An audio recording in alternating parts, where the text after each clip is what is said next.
Hi ಎಲ್ರಿಗೂ ಇವತ್ತಿನ ವಿಡಿಯೋನಲ್ಲಿ ಈರುಳ್ಳಿ ಹೂವನ್ನು ಬಳಸಿಬಿಟ್ಟು ಒಂದು ಮಾರ್ನಿಂಗ್ ಬ್ರೇಕ್ಫಾಸ್ಟ್ನ ಯಾವ ರೀತಿ ಮಾಡೋದು ನೋಡೋಣ. ಇದಕ್ಕೆ ನಾನು ಒಂದು ಕಟ್ಟಷ್ಟು ಈರುಳ್ಳಿ ಹೂವನ್ನು ತೊಗೊಂಡಿದ್ದೀನಿ, ಒಂದು ಅರ್ಧ ಕಟ್ಟಷ್ಟು ಕೊತ್ತಂಬರಿ ಸೊಪ್ಪು, ಒಂದು 3 ಹಸಿಮೆಣಸಿನಕಾಯಿ ಮತ್ತು ಸ್ವಲ್ಪ ಕರಿಬೇವಿನ ಸೊಪ್ಪನ್ನು ತೊಗೊಂಡಿದ್ದೀನಿ. ಈರುಳ್ಳಿ ಹೂವನ್ನು ಈ ರೀತಿ ಮೀಡಿಯಮ್ ಸೈಜಲ್ಲಿ ಕಟ್ ಮಾಡಿ ಇಟ್ಕೊಂಡಿದ್ದೀನಿ. ನಂತರ ಒಂದು ಬಾಣಲಿಗೆ ಒಂದು 4-5 ಸ್ಪೂನಷ್ಟು ಎಣ್ಣೆಯನ್ನು ಸೇರಿಸ್ಕೊತಾ ಇದ್ದೀನಿ. ಸ್ವಲ್ಪ ಎಣ್ಣೆ ಜಾಸ್ತಿ ಹಾಕ್ಕೊಂಡ್ರೆ ಚೆನ್ನಾಗಾಗುತ್ತೆ, ಯಾಕೆಂದರೆ ಕಡಲೆ ಬೀಜ ಎಲ್ಲ ಫ್ರೈ ಆಗಬೇಕಲ್ವ, ಅದರಿಂದ.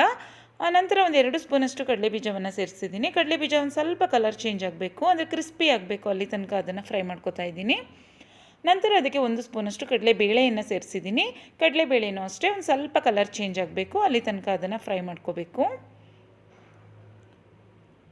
ನಂತರ ಈಗ 2 ಫ್ರೈ ಆದಮೇಲೆ ಅದಕ್ಕೆ ಒಂದು ಅರ್ಧ ಸ್ಪೂನಷ್ಟು ಜೀರಿಗೆ, ಒಂದು ಅರ್ಧ ಸ್ಪೂನಷ್ಟು ಸಾಸಿವೆ, ಒಂದು 3 ಹಸಿಮೆಣಸಿನಕಾಯಿನ ಸೇರಿಸ್ಕೊಂಡಿದ್ದೀನಿ. ಹಸಿಮೆಣಸಿನಕಾಯಿ ಬದಲಿಗೆ ಒಣಮೆಣಸಿನಕಾಯಿನೂ ಸೇರಿಸ್ಕೊಬೋದು.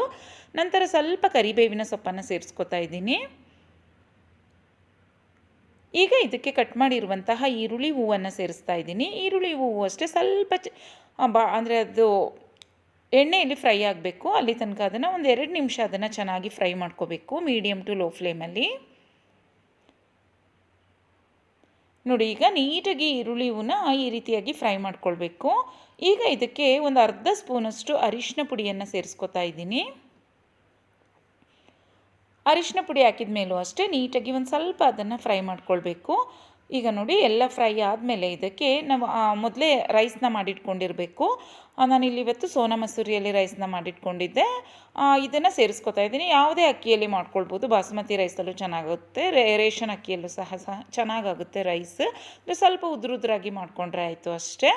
ಅದೇನು ರೈಸ್ ಮಾಡ್ಕೊಂಡಿರ್ತೀವಿ ನೋಡಿ, ಅದನ್ನು ಈ ರೀತಿಯಾಗಿ ಚೆನ್ನಾಗಿ ಮಿಕ್ಸ್ ಮಾಡ್ಕೊಳ್ಬೇಕು. ಈಗ ನೋಡಿ, ಪೂರ್ತಿಯಾಗಿ ಚೆನ್ನಾಗಿ ಮಿಕ್ಸ್ ಮಾಡಿದ್ಮೇಲೆ ಇದಕ್ಕೆ ಒಂದು ಅರ್ಧ ಭಾಗದಷ್ಟು ನಿಂಬೆಹಣ್ಣನ್ನು ನಾನು ಇಟ್ಕೋತಾ ಇದ್ದೀನಿ. ಏಕೆಂದರೆ ಇಲ್ಲಿ ಸ್ವಲ್ಪ ಕ್ವಾಂಟಿಟಿ ನಾನು 3 ಜನಕ್ಕೆ ಮಾತ್ರ ಮಾಡ್ಕೊಳ್ತಾ ಇರೋದ್ರಿಂದ ಅರ್ಧ ಭಾಗ ಮಾತ್ರ ನಿಂಬೆಹಣ್ಣು ಸಾಕಾಗುತ್ತೆ.